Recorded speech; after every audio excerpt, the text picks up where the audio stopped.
కూకట్పల్లి కాన్ఫరెన్స్లో నెల రోజులైంది. కళ్యాణ్ లక్ష్మి షాద్ ముబారక్ చెక్కులు వచ్చి మండల ఆఫీస్లో బాలనార్ మండల్లో కూకట్పల్లి మండల్లో పెట్టుకొని కూర్చున్నారు. నేను ఆర్డీఓ గారిని రిక్వెస్ట్ చేశాను, కలెక్టర్ గారిని రిక్వెస్ట్ చేశాను, ఎంఆర్ఓని రిక్వెస్ట్ చేశాను. మీరు నిరుపేదలు, వాళ్ళు ఎన్నో అవసరాలు ఉంటాయి, వాళ్ళ కష్టాలు ఉంటాయి, ఇచ్చేయండి తొందరగా. అలాట్మెంట్ వచ్చిన తర్వాత 24 గంటల్లో ఇచ్చేటటువంటి సంస్కృతి ఇప్పటిదాకా ఉండేది. ఆ కళ్యాణ లక్ష్మి చెక్కులు దగ్గర పెట్టుకొని మంత్రి వస్తాడు, మంత్రి వచ్చినాక ఇస్తాడన్నటువంటి చెప్పుకుంటా దాటేస్తూ ఉన్నారు. ఇది ఎమ్మెల్యే గారు మీ చేతుల మీదుగానే కళ్యాణ లక్ష్మి షాద్ ముబారక్ అనేది గతంలో ఉంది, ఇప్పుడు ఉండాలి. ఎందుకంటే ఎమ్మెల్యే గారు సిగ్నేచర్ పెడితేనే శాంక్షన్ ఇస్తారు మీరు. అటువంటిది ఇలా మీరు ఎంత దుర్మార్గంగా నిరుపేదలకు ₹1,00,000 కళ్యాణ లక్ష్మి చెక్కులు వచ్చి ఉంటే కూడా ఇవ్వలేనటువంటి పరిస్థితులు మీరు ఉన్నారంటే నిరుపేదలు ఏ రకంగా పుట్టగొట్టుకుంటున్నారు అనేది ఇదే నిదర్శనం. 550 కళ్యాణ లక్ష్మి చెక్కులు, షాద్ ముబారక్ చెక్కులు ఉంటే నిరుపేదలు నా ఇంటి చుట్టూ తిరుగుతున్నారు. నేను ఎంఆర్ఓని అడుగుతున్నాను, కలెక్టర్ని అడుగుతున్నాను, ఆర్డీఓని అడుగుతున్నాను. ఎంత చెప్పినా ఇవాళ రేపు మంత్రి గారు టైం ఇస్తలేడు, ఆ టైం ఇస్తలేడు. ఈ రకంగా దాటేస్తూ పోతా ఉన్నారు. నేను ఒకటే అడుగుతా ఉన్నాను గవర్నమెంట్ గారు, ముఖ్యమంత్రి గారిని.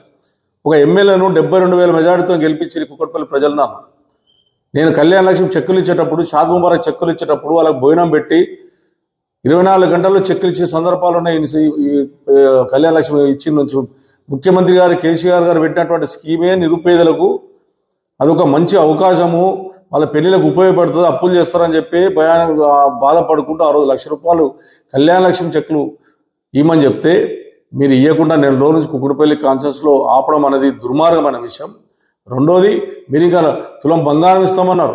ఆ తులం బంగారం పక్క పెట్టినా కూడా ఆ ₹1,00,000 అప్పుడున్నటువంటి ప్రభుత్వం ఇచ్చినటువంటి ₹1,00,000 కూడా మీరు ఇవ్వకుండా నిరుపేద ప్రజలను ఇబ్బంది పెడుతున్నారు. నేను మళ్ళా మీకు రిక్వెస్ట్ చేస్తా ఉన్నాను, ఎలక్ట్రానిక్ మీడియా ద్వారా, నేను రాకమంటే రాను, కానీ మీరు నిరుపేదలకు ఇచ్చేయండి, మండలాభి నుంచి అలాట్ చేయండి. మీకు నేను వస్తే బాధపడతారు, ఎమ్మెల్యే వస్తే ఇవ్వద్దు బాధపడతారు అనుకుంటే మీరే ఇవ్వండి అని చెప్పాను. నేను మీరే ఇవ్వండి, ఎంఆర్ఓలో ఇచ్చేయండి. ఈ దుర్మార్గమైన రాజకీయాలకు బలి కావద్దు ప్రజలు.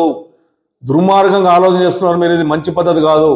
రేపు 11 గంటల లోపల గిట్ట మీరు కళ్యాణ చెక్కులు ఇవ్వకపోతే ఖచ్చితంగా అందరిని తీసుకొచ్చి ఈ మండల ఆఫీస్ ముందే ధర్నా చేస్తానని చెప్పి సందర్భంగా హెచ్చరిస్తా ఉన్నాను. కలెక్టర్ కూడా విజ్ఞప్తి చేస్తా ఉన్నాను. మీరు దీన్ని స్పందించకపోయి రేపు 11 గంటల లోపల ఇవ్వకపోతే డెడ్ లైన్ పెడతా ఉన్నాను. నెల రోజుల నుంచి అడిగి నాకు ఇబ్బంది అయ్యి ఈరోజు మీకు ప్రెస్కి ఎక్కవలసి వస్తుంది. రేపు 11 గంటల లోపల మీరు గిట్ట కళ్యాణ లక్ష్మి షాద్ ముబారక్ ఇవ్వకపోతే మా కార్పొరేటర్లను, అదేవిధంగా మాకున్నటువంటి ఎవరైతే అలాట్మెంట్ అయినా అందరూ తీసుకొని మీ దగ్గరకు వస్తాం. ఇచ్చిందాకా వదిలిపెట్టే ఇప్పించిందాకా నేను వదిలిపెట్టే ప్రసక్తి లేదు. ఆనే కూర్చుంటా, రాత్రి కానీ మీరు ఎన్ని రోజులు ఆనే కూర్చుంటా, ఆనే తింటా, ఆనే వండుకుంటా అని చెప్పి సందర్భంగా ప్రభుత్వాన్ని హెచ్చరిస్తా ఉన్నాను.